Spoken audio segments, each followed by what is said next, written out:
Hello my dear students. So let's start with our next numerical exercise numerical number 7.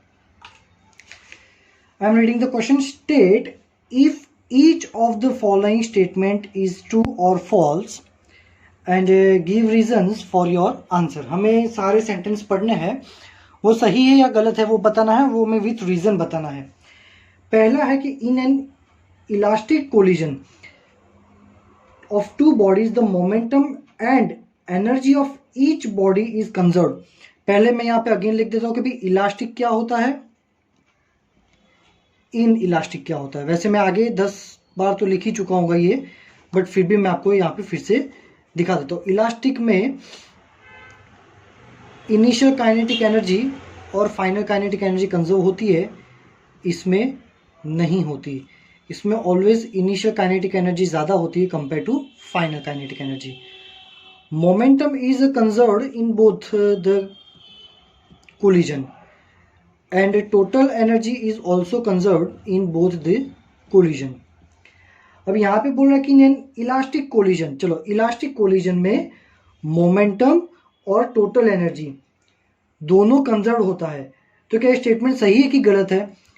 तो ये statement गलत है. क्यों? क्योंकि यहाँ पे क्लियरली लिखा है कि momentum and energy of each body is conserve. So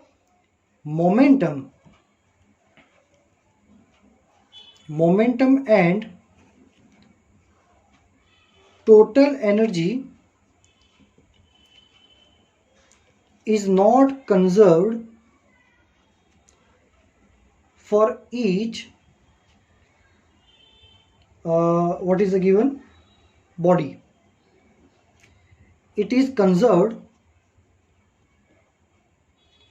for whole system. पूरे सिस्टम के लिए कंजर्व होता है. ठीक है, चलो B. Total energy of a system is always conserved no matter what internal and external forces on the body are present. वो ऐसा कह रहा है कि भाई ये तो हर बार कंजर्व होगा ही होगा. तो यह स्टेटमेंट सही कि गलत है? तो ये स्टेटमेंट भी गलत है, पहला वाला भी गलत था. चलो, तो भाई इसमें क्यों गलत है? ये तो मतलब ऐसे देखने से तो ऐसा ही लग रहा है कि ये सही होगा. देखो, तो यहाँ पे ये आएगा कि इंटरनल फोर्सेस होते हैं ना, इंटरनल फोर्सेस का टोटल क्या होता है? Always 0.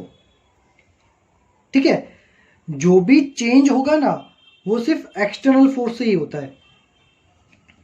External force only can make changes. ठीक है, तो यहां पे फॉल्स इसीलिए आएगा क्योंकि जो चेंज की बात कर रहे हैं वो टोटल एनर्जी ऑलवेज जो कंजर्व रहता है ना, तो उसके लिए ये होगा. इंटरनल फोर्सेस कोई चेंज नहीं करेंगे, कंजर्व रहता है तो इंटरनल फोर्सेस के केस में रहेंगे. एक्सटर्नल फोर्स के केस में चेंज हो जाता है तो उसमें कंजर्व नहीं रहते. Work done in the motion of a body over a close loop is 0 for every force in nature. So work done for close loop is 0 only for conservative forces. है ना, सिर्फ कंजर्वेटिव फोर्स के लिए ही work done close loop का 0 होता है. For non conservative this work is non 0. चलो D. In an elastic collision, the final kinetic energy is always less than initial kinetic energy. चलो, तो इन इलास्टिक कोलिजन हमने क्या बोला था कि इनिशियल ज़्यादा होती है, फाइनल कम होती है. और हमें स्टेटमेंट में यही बोला है कि फाइनल कम होती है, इनिशियल ज़्यादा होती है. तो ये है ट्रू. ठीक है, चलो सी वाला स्टेटमेंट भी क्या आएगा? ये स्टेटमेंट भी फॉल्स था. अब let's move towards the next numerical number 8. In an elastic collision of two billiard balls, is the total kinetic energy conserved during the short time of the collision, that is when they are in contact? देखो ये दो bodies है और ये case है before collision, ये है during the collision.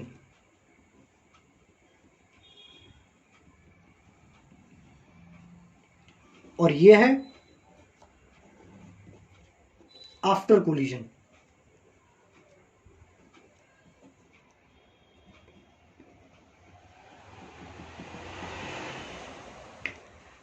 अब मान लो कि ये जो कोलिजन है वो इलास्टिक है। क्या है? इलास्टिक कोलिजन है। In an elastic collision of two billiard balls, is the total kinetic energy conserved during the short time of collision? अब हमें पता है कि भी इलास्टिक कोलिजन में काइनेटिक एनर्जी कंजर्व होता है, पर ये कब कंजर्व होता है?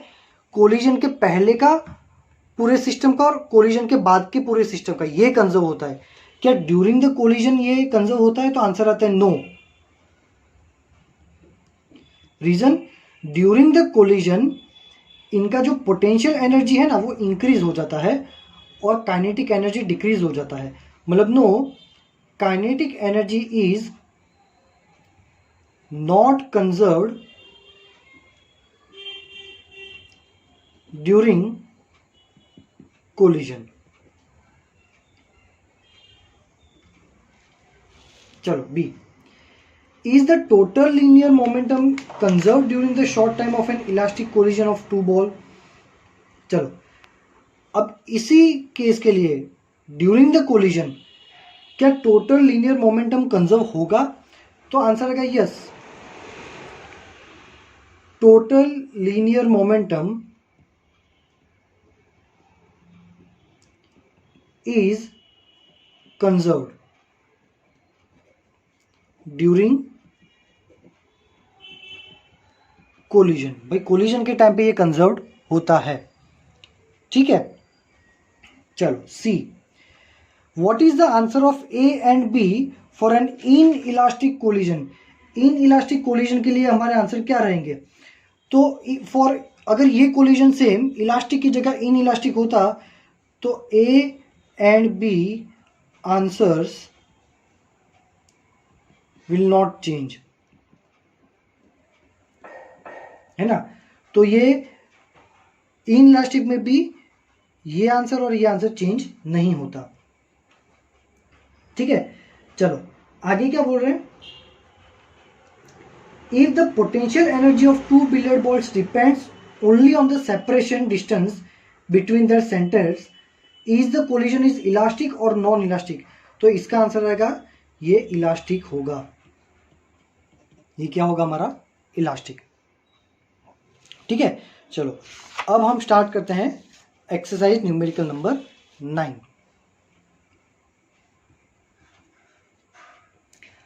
अ बॉडी इनिशियली एट रेस्ट, मतलब इनिशियल वेलोसिटी आपका 0 है।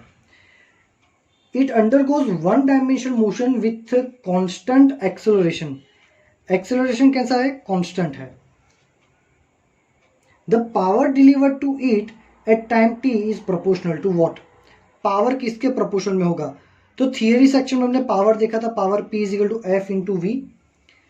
तो F is equal to M A, और एक्सेलरेशन क्या होता है? Acceleration is equal to velocity by time, chapter 3। तो इसमें से अगर वेलोसिटी को सब्जेक्ट बनाओगे तो क्या हो जाएगा? Acceleration into time. ये वेलोसिटी की वैल्यू डाल दो यहाँ पे, acceleration into time. So power P is equal to M A square T. अब मास तो कांस्टेंट ही होता है और क्वेश्चन में आपको एक्सेलरेशन भी कांस्टेंट बोला है ना। तो मास कांस्टेंट, एक्सेलरेशन कांस्टेंट, ये दोनों quantity constant, so we can say power is proportional to t. ठीक है, तो option B is your correct answer. Numerical number 10, a body is moving unidirectionally under the influence of a source of constant power. इसमें भी ऐसा बोल रहा है कि पावर जो है वो तुम्हारा क्या है? Constant. It's displacement in T is proportional to what? है ना, हमें ये देखना है कि भी डिस्प्लेसमेंट जो कि मीटर में होता है, ये किसके प्रोपोर्शन में होगा? चलो तो अगेन यही वाला फॉर्मूला यूज करेंगे कि power is equal to force into velocity. चलो अब यहाँ पे हम क्या करेंगे, यहाँ पे हम फॉर्मूला लिखेंगे कि F इज इक्वल टू क्या हो जाता है ma और वेलोसिटी हम लिखते हैं v। अब m का यूनिट होता है किलोग्राम, एक्सेलरेशन का होता है मीटर पर सेकंड स्क्वायर और वेलोसिटी का होता है metre per second. So this gives power is equal to kilogram metre square per second cube. Ready. अब हम क्या करेंगे, किलोग्राम को नीचे ले जाते हैं, तो power by kilogram is equal to metre square और सेकंड क्यूब। अब क्वेश्चन में पावर कैसा दिया है भाई, पावर हमें दिया है कांस्टेंट, मास जो होता है वो भी कांस्टेंट रहता है, तो लेफ्ट हैंड साइड पूरी कांस्टेंट है। तो हम क्या लिख सकते हैं कि भाई constant is equal to metre square, sorry S raise to -3 हो जाएगा, ये 3 ऊपर जाएगा, एस क्यू ऊपर जाएगा तो -3 हो जाएगा, तो मीटर स्क्वायर -3। रेडी। चलो तो यहाँ पे क्या हो जाएगा भाई, ये नीचे आ जाएगा, ठीक है। तो यहाँ पे हम क्या लिख सकते हैं कि constant divide by s raise to -3 is equal to metre square. So ये हो जाएगा कांस्टेंट, ये -3 ऊपर चला जाएगा तो ये हो जाएगा यहाँ पे +3m², ठीक है। तो कांस्टेंट और इज इक्वल टू रिमूव करेंगे तो क्या हो जाएगा, metre square proportional to s cube. So we can say metre proportional to s raise to 3/2। तो मीटर किसका यूनिट है, डिस्प्लेसमेंट है, यहाँ पे लिखा है।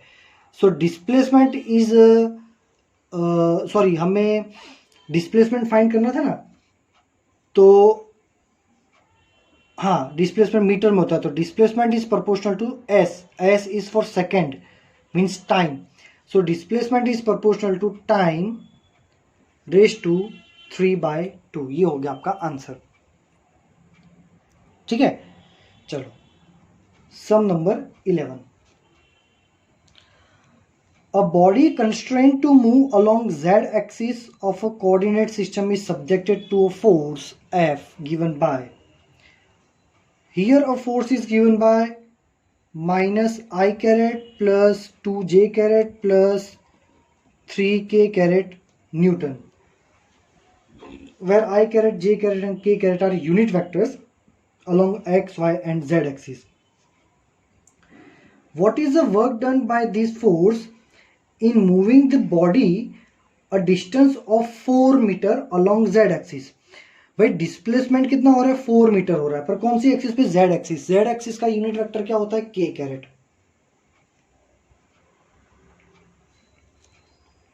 ठीक है। तो यहां पे वर्क डन क्या होगा, W is equal to F.d, ठीक है। So W is equal to F की जगह डाल दो -I caret plus 2j caret plus 3k caret dot 4k carat.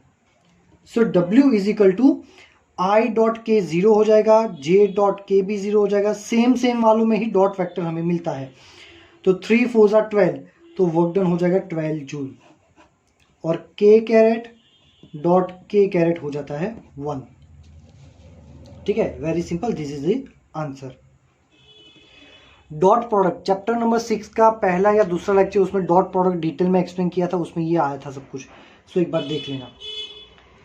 Ready. An electron and a proton are detected in a cosmic ray experiment. One electron and one proton is there.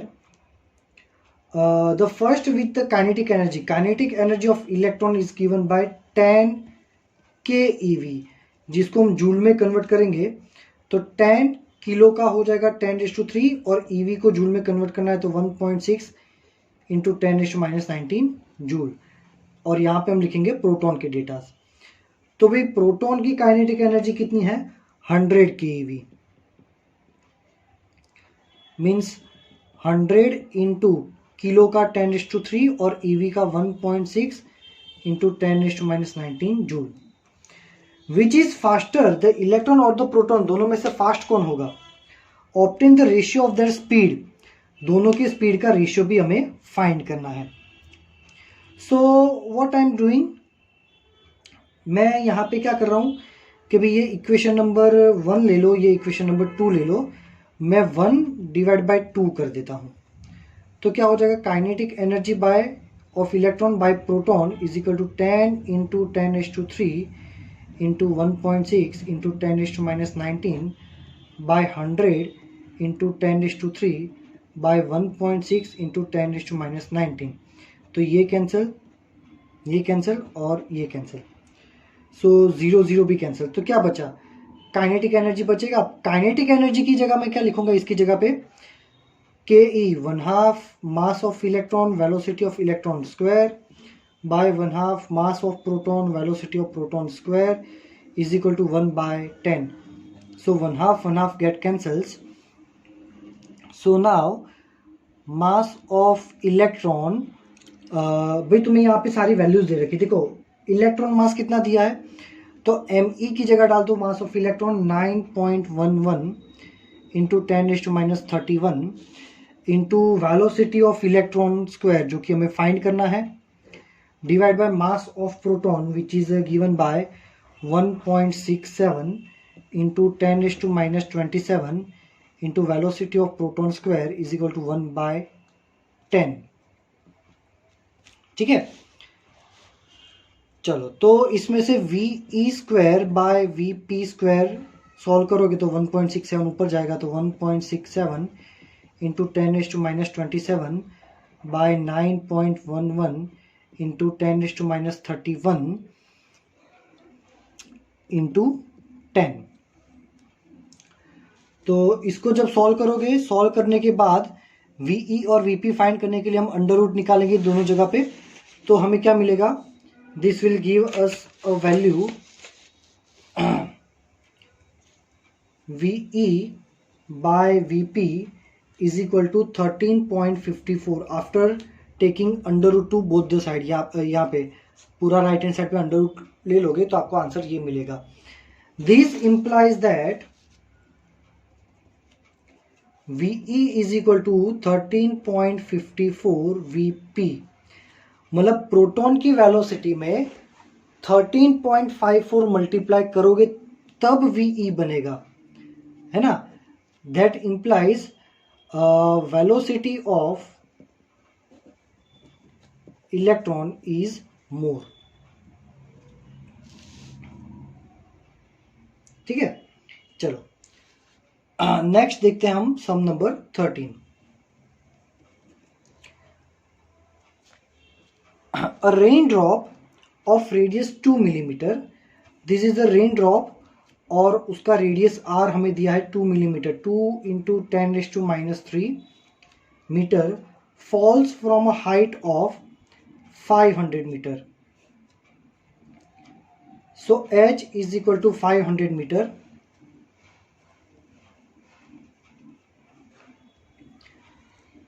It falls with decreasing acceleration due to viscous resistance of the air until at half its original height। तो उसकी original height से half, मतलब ये हो जाएगा 250 metre. Obviously तो ऊपर वाला भी कितना हो जाएगा 250 मीटर, मैं नहीं लिख रहा हूँ, कंजेस्टेड हो जाएगा। ठीक है, half its original height it attends its maximum terminal speed. तो पहले ये देखो कि टर्मिनल स्पीड क्या होता है। तो टर्मिनल स्पीड जो है वो फिजिक्स के पार्ट 2 में आएगा। टर्मिनल, मैं यहाँ पे बेसिक थोड़ा आइडिया दे देता हूँ कि टर्मिनल स्पीड क्या होता है। कभी कभी ऐसा होता है कि ऑब्जेक्ट मोशन करता है तो उस पर इस तरह से फोर्सेस लगते हैं ना कि थोड़े टाइम के बाद वो ऑब्जेक्ट की वेलोसिटी कांस्टेंट हो जाती है, और वो कांस्टेंट वेलोसिटी को बोलते हैं टर्मिनल स्पीड। तो एग्जैक्टली यहाँ पे आके आपका ये जो बबल है ना वो टर्मिनल स्पीड गेन कर लेता है, मतलब इसके बाद नीचे आते वक्त उसकी वेलोसिटी कैसी रहेगी, कांस्टेंट। तो ये पूरे मोशन में इसकी वेलोसिटी क्या रहेगी, कांस्टेंट। ठीक है, चलो, what is the work done by the gravitational force on the drop in the first and second half of its journey?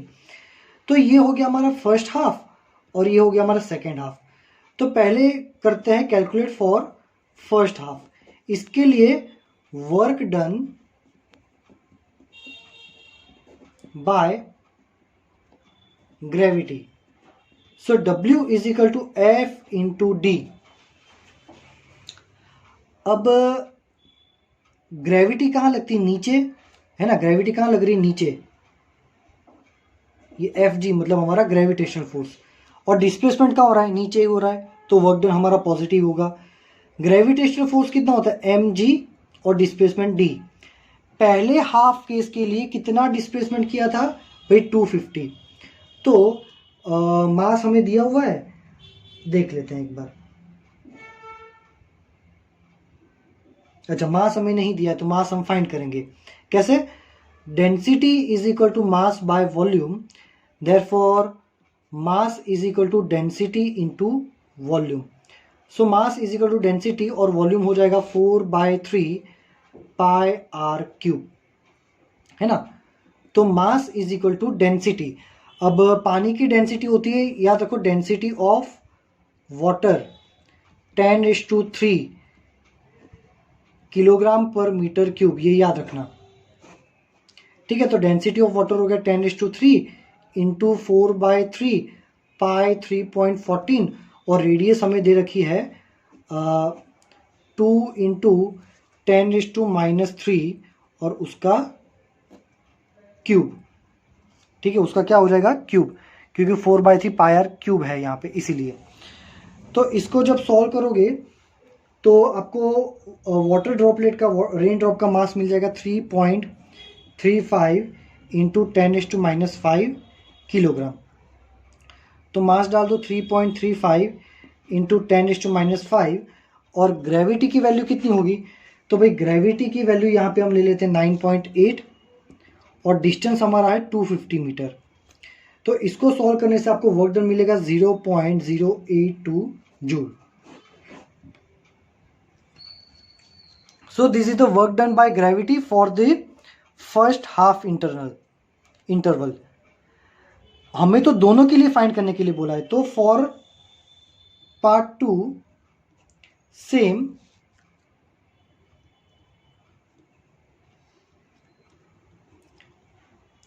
Work done by gravity कितना होगा? Same W is equal to F into D.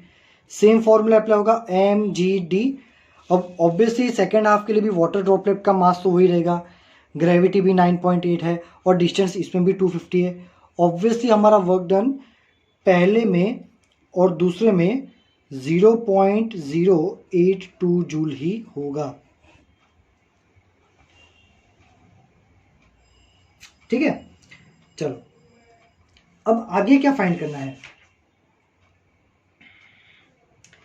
What is the work done by the resistive force in the entire journey? Resistive force for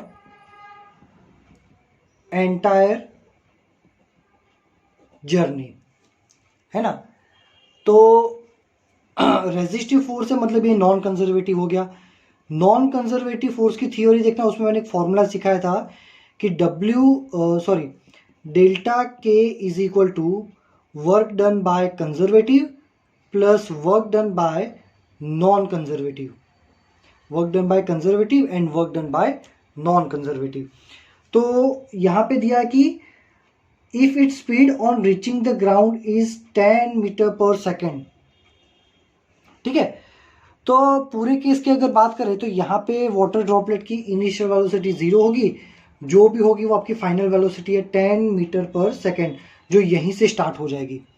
यहाँ पर भी velocity 10 metre per second ही होगी और terminal है इसलिए constant रहेगी। तो पहले 0 थी और 10 हो गया, तो चेंज इन काइनेटिक एनर्जी क्या आ जाएगा? 1/2 mv², है ना। फाइनल माइनस इनिशियल, अब इनिशियल वेलोसिटी 0 है तो इनिशियल काइनेटिक एनर्जी भी 0 हो जाएगी। Work done by conservative, conservative force क्या है? ग्रेविटी। तो पूरे केस में ग्रेविटी ने कितना वर्क किया है, तो ग्रेविटी ने ये प्लस ये वर्क किया है, तो 2 इंटू 0.082 ये पूरा वर्क डन हो गया ग्रेविटी का, प्लस नॉन कंजर्वेटिव भी लगेगा। नॉन कंजर्वेटिव मतलब ना work done bye resistive air resistance, है ना। सो 1/2 m मास आपको दिया हुआ है, मास है 3.35 इंटू 10⁻⁵, और वेलोसिटी हमें दे रखी 10 मीटर पर सेकेंड, 10 का स्क्वायर इज इक्वल टू, इसको जब आप सॉल्व करोगे तो ये वैल्यू आपको मिलेगी, एक मिनट,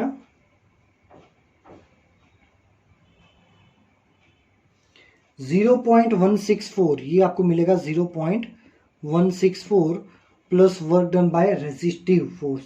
तो यहाँ पे रेजिस्टिव फोर्स को सब्जेक्ट बना के अगर फाइंड करोगे, न्यूमेरिकली ये सॉल्व करोगे तो 0.162 बट नेगेटिव में आएगा। नेगेटिव वर्क डन इंडिकेट्स कि रेजिस्टिव फोर्स जो है वो डिस्प्लेसमेंट की ऑपोजिट डायरेक्शन में लग रहा है। डिस्प्लेसमेंट यहाँ पे है तो वर्क डन कहाँ है, फोर्स कहाँ लग रहा है, ऊपर, है ना। नेगेटिव वर्क डन तभी होता है जब डिस्प्लेसमेंट और फोर्स दोनों ऑपोजिट डायरेक्शन में है। तो यहाँ पे बबल तो नीचे आ रहा है, डिस्प्लेसमेंट नीचे है, तो वर्क डन कहाँ होगा, फोर्स कहाँ लगेगा, ऊपर, रेजिस्टिव फोर्स ऊपर लग रहा है, ठीक है। सो आई होप कि ये न्यूमेरिकल आपको समझ में आ रहा होगा, थोड़ा लेंदी है but still if you have any doubt you can ask me in the message section. एक लास्ट न्यूमेरिकल देख लेते हैं, numerical number 14। A molecule in a gas container hits the horizontal wall with its speed 200 metre per second. तो मान लो ये horizontal wall है और molecule वो गैस कंटेनर के ऐसे टकरा रहा है, ठीक है। कितनी स्पीड से टकरा रहा है, तो भाई मान लेते हैं कि भाई इसकी इनिशियल स्पीड है 200 मीटर पर सेकेंड, बोला है यहाँ पे क्वेश्चन में। इनिशियल वेलोसिटी u कितनी है, 200 metre per second, and making angle 30 degree with the normal. यहाँ पे जो नॉर्मल है उसके साथ कितना एंगल बना रहा है, 30 डिग्री बना रहा है, and rebounds with the same speed. मतलब फाइनल वेलोसिटी भी कितनी है, 200 मीटर पर सेकेंड, ये सेम स्पीड से ही रिबाउंड हो रहा है, ठीक है। Is momentum conserve in the collision, और कोलिजन इलास्टिक है कि इन इलास्टिक है। अब देखो यहां पे कोलिजन हो रहा है, अब before the collision and after the collision speed is same, that means we can say here before and after kinetic energy is same. Velocity same है ना, तो दोनों की काइनेटिक एनर्जी सेम होगी, मतलब काइनेटिक एनर्जी कंजर्वेशन हो रहा है। काइनेटिक एनर्जी कंजर्वेशन किस में हो रहा है, इलास्टिक में ही होता है। So this is elastic collision, और इलास्टिक कोलिजन में मोमेंटम कंजर्वेशन भी होता है। तो यहां पे लिखेंगे momentum is also conserved in this process, ठीक है। चलो तो आज के लेक्चर में यहीं तक रखते हैं। 14 तक के न्यूमेरिकल्स करवाएं। In the 14 numerical if you are having any doubt you can ask me in the message section. Thank you very much my dear students.